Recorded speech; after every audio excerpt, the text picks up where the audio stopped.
Okay, Assalamu alaikum wa rahmatullahi wa barakatuh. Welcome to our second session of Conversations with Leila. Last session we spoke about legacy, and today we have with us Ustadha Aisha Abdikheyr, and we're going to have a conversation on social responsibility. So, without further ado, let Ustadha give us a brief of herself. If I give my brief, she is mashallah, she is the personification of social responsibility, in my opinion. But Ustadha, tell us about what you do for the society here in Nairobi. Assalamu alaikum. So my name is Ustadha Aisha, the way you say it, Muhammad Abdikheyr. I'm a teacher by profession, Arabic and Islamic studies. And I also do community work. Once you're in da'wah, spreading and propagating Islam, you find yourself taking care of the community in terms of socially, economically, health-wise and all that. So basically, I can call myself a community person who is passionate to change the lives of people, mainly those who are living in the Mukuru slums. Yeah. Okay, so from just what you've just said, is it fair to say that for you, social responsibility is about changing people's lives? Yes, it's about changing lives and lifestyle. Yeah. Okay. Yeah. So I think when I look at it, there's the narration of the Prophet ﷺ where he said, Kullukum ra'in, all of you are shepherds, and we all have a responsibility to the other. Because we're social animals, right? So I look at it as social responsibility. What is it? It is your due. It is the right that society has upon you, right? What do you think?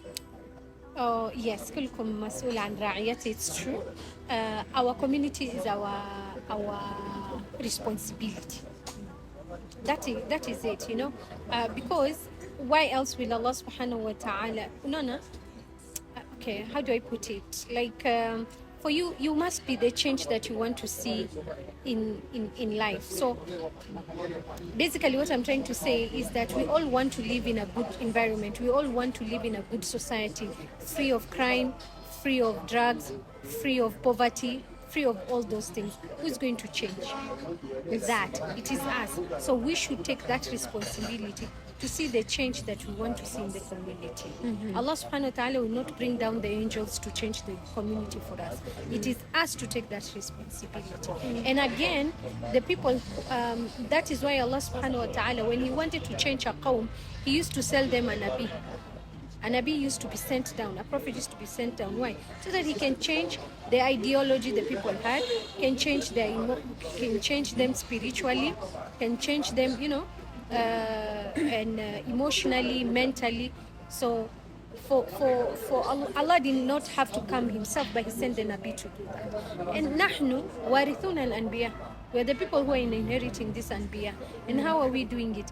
By doing exactly what they were sent for and doing it more. Yeah, absolutely. So that actually leads to the why. Why would anyone want to do social responsibility? I think I read a while back Mandela's long walk to freedom, and he was having this debate in his head because he was in prison at the time. Then his mom comes to see him and she's so frail, and he's thinking to himself, why am I doing this? Wouldn't it have been easier for me to just be with my family?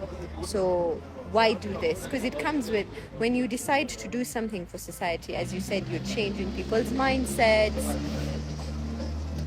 you're changing people's thought processes, you're changing a lot. You're trying to change a human being and by default the society. Yes. But at the same time, there must be a lot of challenges. So why? What makes it easier? What's the why for Ustadha Aisha? For me, it's passion. For me, there's no why came later. But actually, I am extremely passionate about changing the community. I'm extremely passionate to see that everybody lives an equal life, though that is that is next to impossible. Yeah. But for me, deep inside me, I always feel like we need to be equal. And that's what drives me. equality. Just if a rich child can get education, why not a poor child get access to education? If a rich child can get access to water and sanitation, why not a poor child? So for me, the why was driven by the passion first. Secondly, I tell myself from the time I had children, I used to tell myself, these kids will grow up and they're going to integrate with other kids of this world. What have you done to make the future a safe space for your children when they grow up and become men? When he's driving a car, he should not roll up his window because he's scared of a thief. Who is his age mate? I'm getting. Yeah, absolutely. So for me, it is the future. I'm looking into a world whereby all men will be equal in terms of wealth, in terms of education, in terms of career, in terms of success, in terms of living a comfort life. So that's what has driven me. And of course, the deen of Allah. When you have the knowledge of Allah, something drives you because you are learning from the seerah of Rasulullah sallallahu alaihi wasallam. You're learning from the lives of Umar bin Khattab. Umar never used to sleep at night until he made sure that everybody in Medina ate, was fine. Like who does that? Someone who understands. Yeah, so I was driven by that, and I always asked myself, like, okay, so what have you done for the widows? What have you done? Because he had the widow talking. I'm telling myself, what have you done? When I see the non-Muslims, I ask myself, what have you done to propagate Islam to them? Okay, when I see the street children, because they're my favorite children on earth, when I see them, I ask myself, what have you done for this girl to get out of the streets? So it's more of the deen part of it, getting the iman that has come with the knowledge, and then of course from the sahabas, not even, okay, the deen aspect of it, I can say. The second thing is I'm passionate about it. Yeah, we can see, we can I'm tell. extremely we can passionate tell from how you about speak about it. Mashallah. So tell us, because you've said what exactly you've done. You've mentioned widows. So give us just a brief history of how you started into social responsibility. You see, taking care of the poor, socially, I'm taking care of the poor.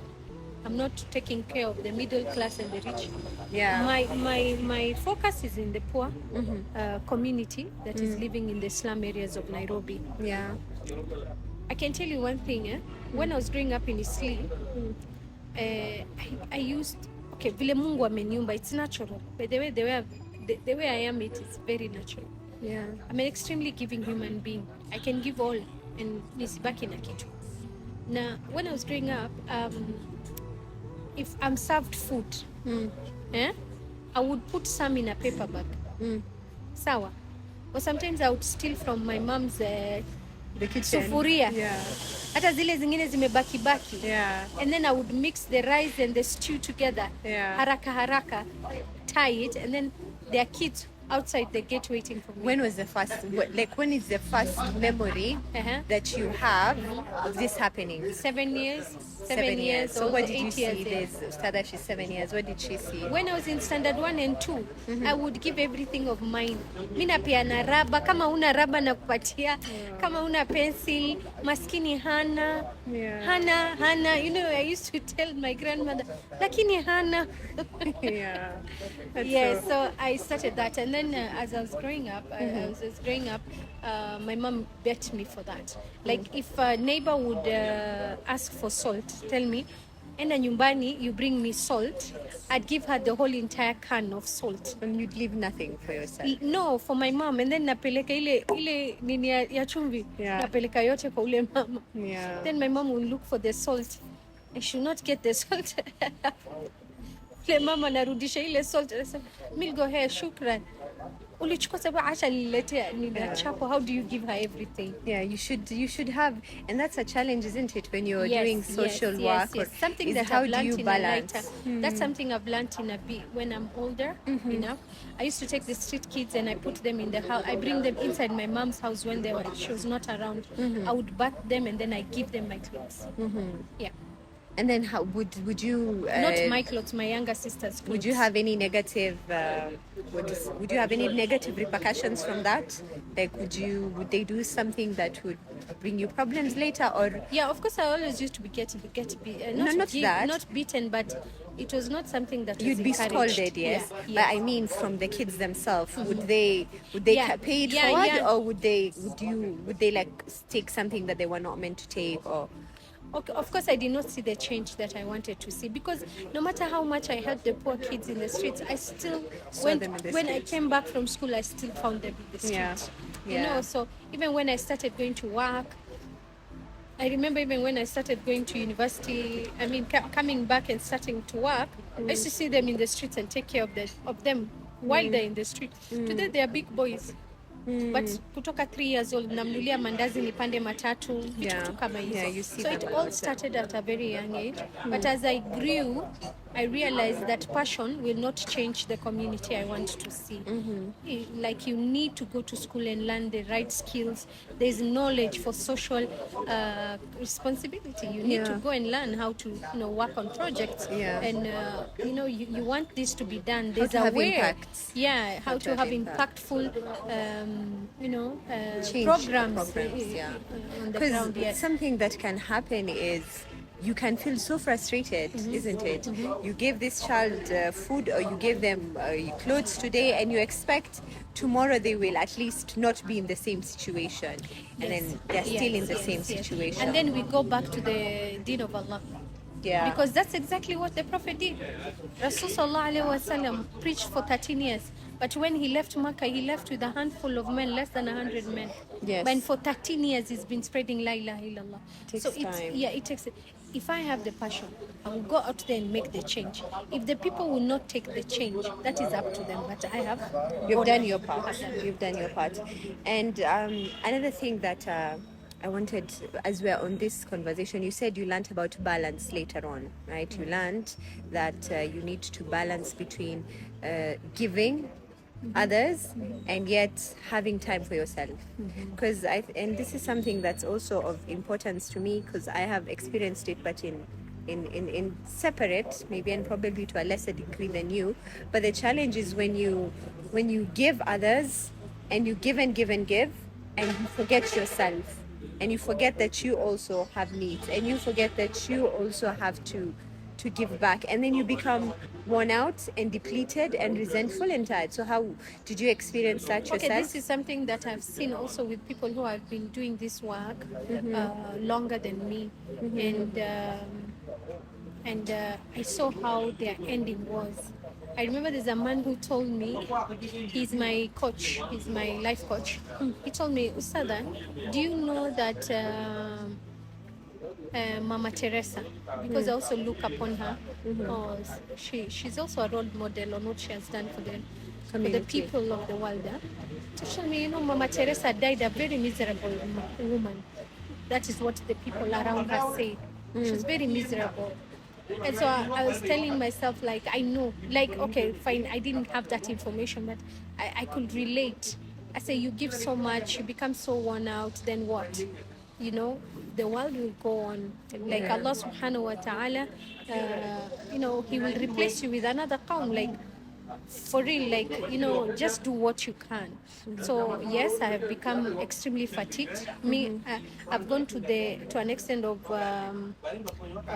my burnouts have put me in hospital. Yeah, but I've learned through friends like you. I've learned through people on the ground. I've learned through the community people themselves when they tell me, teacher, you've done enough. I've learned to take care of myself. Take care of myself, and because I cannot pour from an empty jug. That's what I always tell myself. You cannot pour on an empty jug. Yes, if you have nothing, if you've given everything and you've left, because it's about balance, right? The whole everything, as Muslims we believe, وَوَضَعَ الْمِيزَانِ. Everything has to be balanced, There's the extent where I come in, and then there's when it's your responsibility, right? You teach, the saying is, teach a man to fish. No, give a man a fish, you feed him for a day. Teach a man to fish, you feed him for a lifetime, right? So take us back, because I know you started with Soma Mom. So there was 7-year-old Aisha who used to stay and give from there without the parents' consent and get into trouble for it. Then how did 7-year-old Aisha turn to the lady who started the CBO? I went to Kuwait at a very early age. I went to Kuwait when I was 15 years old. 15 years old, I studied for 7 years. I studied the Deen of Allah for 7 years. Where in Kuwait? Kuwait City. Kuwait is just a city. Really? So it's a country and a city. Oh, really? You are done with My Kuwait. geography is bad. I did not know. I thought Kuwait was like a country with many towns. It was part of Iraq. That's what they say. So it's okay. So it's just a neighbor. It's like Iraq. Nairobi being a country. Yeah, and Nairobi is big because going around Kuwait takes you only 3 hours and you're done.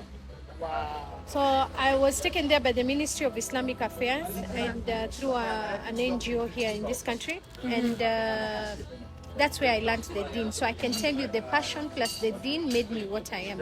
When I went to Kuwait, they took care of me as a child from Africa who has come to get the knowledge of Islam and take Islam back. So they really empowered me. MashaAllah. With the okay, spiritually, of course, with the Deen. They empowered me as a da'iyah. When you go back to Africa, this is how you'll fight poverty. This is how you do this. So they equipped me. How many years were you there? 7 years. Oh, wow. Yeah, MashaAllah. 7 years. MashaAllah. So when I came back, I found a community that I wanted to help, but then I did not have a role model. You did not have someone who's already doing it. I did not see. You are pioneer. Yes, I just saw walimu wa madrasa, maustada, maustada tu wale wanafundisha madrasa. But you see, me, I was not confined to being maustada only. Yeah, you are not. I am a da'iyah. I'm a person that propagates Islam. I take Islam from where it is to another level, And so I told myself, because I was so passionate about the poor, why would I take my ilm to Kileleshwa, or I take my ilm to Karen and be employed there in those madrasas and get peanut? Okay, to me it was peanuts because it is the world. Unajua ni dunia. Then go to the slum areas, go to the poor, go and give them this ilm. Asa this ilm can change their lives. Yeah. Because why else Rasul? The Deen found Rasul. No. The people who accepted Islam were the poor people. You know that? Among the original, were the poor. Yes. So it is very easy for them to accept the call of Islam. Yes, it is. So, and it's true. When I went, I felt very. They received me well. They were receptive. The women, they were very receptive. Yeah. So you started with the women? Yeah, I started with the women, and then as I was teaching them Quran, I realized their social problems. Like a woman comes, she's HIV and AIDS positive. She's positive. And then now you're like, okay, and I'm Ustadha, how do I deal with somebody who's positive? Like, how do you take care of people who are positive? So I had to learn from the other NGOs around on how to take care of the women, and now start projects on that. Okay, taking care of the orphans, start projects on the orphans. Economical empowerment project. Somebody tells me I have this biashara, it's coming down. Ustadha, can you help? I go, I look at the biashara, I take sadaqah and zakat, I empower her. So all this empowerment came slowly, but first I started as a ustadha, teaching the deen of Allah. So you've been here, I think you've been in this space for a decade and a half, give or take? Yes. Give us a story that you're very proud of, a case study that has shown you what you're doing is worth it. Okay, when I see, it's a lot, when I see my madrasa, the madrasa initiated. What's the name of the madrasa for those who don't know? Darul Kheir. Darul Kheir in South B, Nairobi. Nairobi. Okay. When I see a mother of 10 children that I took in 5 of her children into the madrasa who are extremely poor, and then I see her firstborn son has become a hafiz, and he's the one leading prayers in Ramadan. MashaAllah. One of them was leading prayers, and then another student of mine was leading prayers in Mombasa. That made me proud. I was like, okay, I took them ilm, and now they're able to take it Your somewhere darling else. Umar, did he not say that Allah raises some people with this book and he lowers others with this book? I guess they're from a poor background, But he's probably leading someone who has a range packed outside the masajid. Imagine, Yeah, it's amazing. That is how it is. I can say that in terms of the knowledge, in terms of empowerment project, I've seen women from poverty, not to riches, but from poverty, to be able to own a land, to be able to build a home for herself, to be able to educate her children. That's what I can say in terms of economical empowerment. In terms of mental health, we've really helped women, get out of toxic marriages, SGBV, kupigwa pigwa vitu kama hizo. When you see a woman is fully empowered and she comes from a poor background, and you feel you've done well. You've raised a topic that I think it's a topic on its own, domestic violence. And most of the time, if you look at domestic violence hotlines or you look at domestic violence shelters, it's mostly for the women, right? What about, because at some point this man who's being very abusive today was once a young boy, right? He was once a young boy, came to this world very innocent. What programs do you think, and like I said, this is a very heavy and very wide topic. Maybe inshallah we'll have a day for that. But what do you think could be done for the men, right, to make them not be abusive? Personally, where I'm doing da'wahs, and I said I'm doing it in the informal settlement.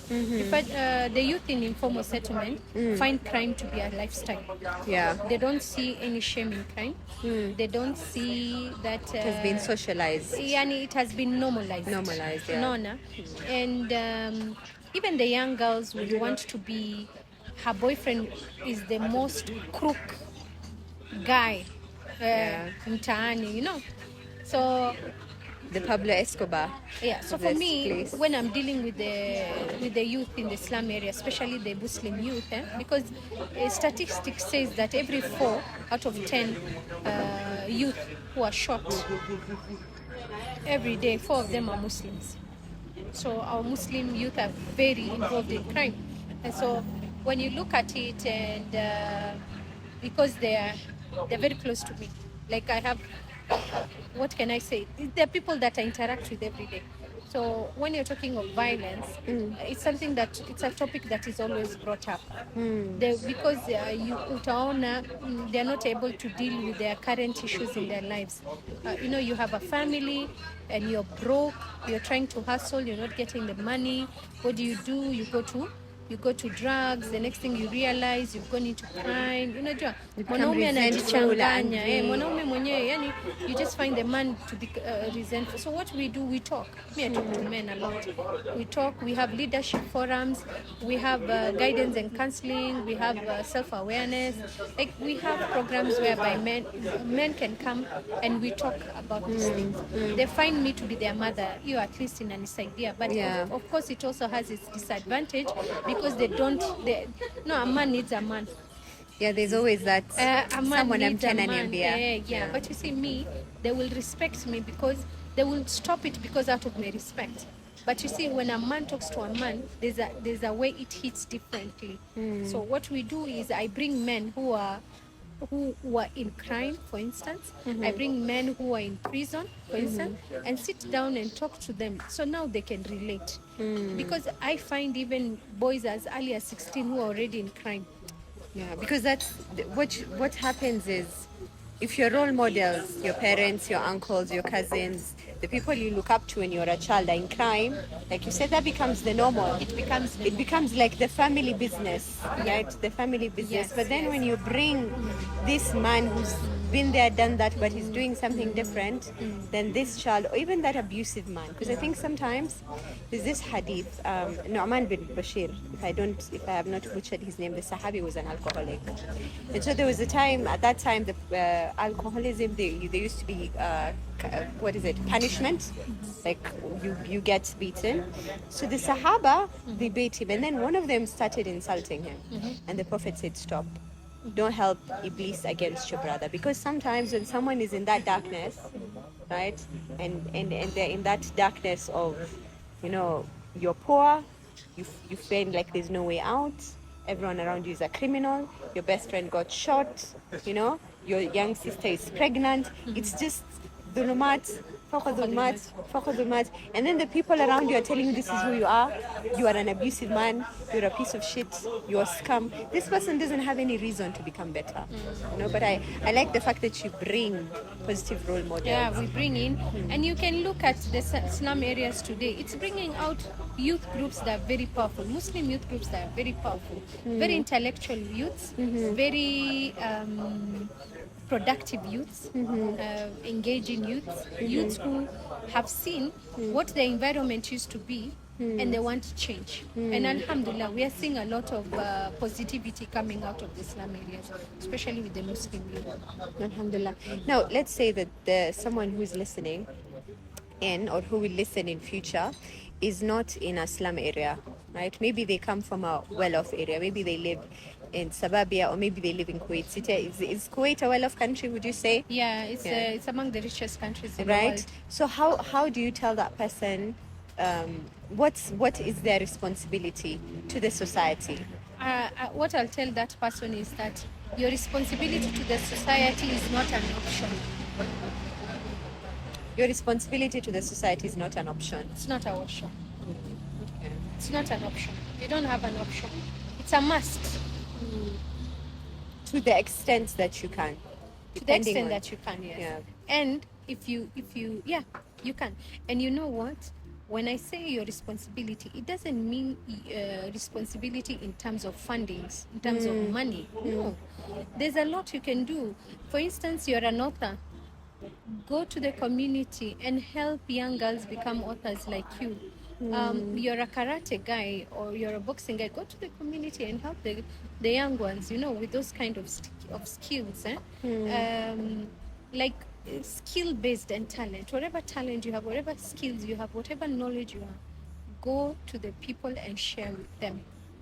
You don't know whose life you're going to change by sharing what you have. MashaAllah. So share whatever you have. Share whatever you have. That Sharing would be- is caring, and through love and care and transparency, that is how we build society. In the midst of a world whereby corruption is what has overtaken, selfish people like our leaders. You know, a world whereby I think we reward it. Would be fair to say we reward selfishness. Yes, We reward it. Yeah, you know. So in the midst of all this, show kindness and show responsibility. And you know what? Go.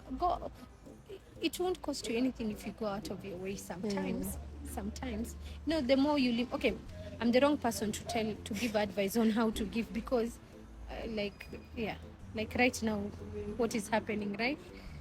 Like right now, I have a child who has been left at the public hospital. Aisha, she has a heart disease. Cindy.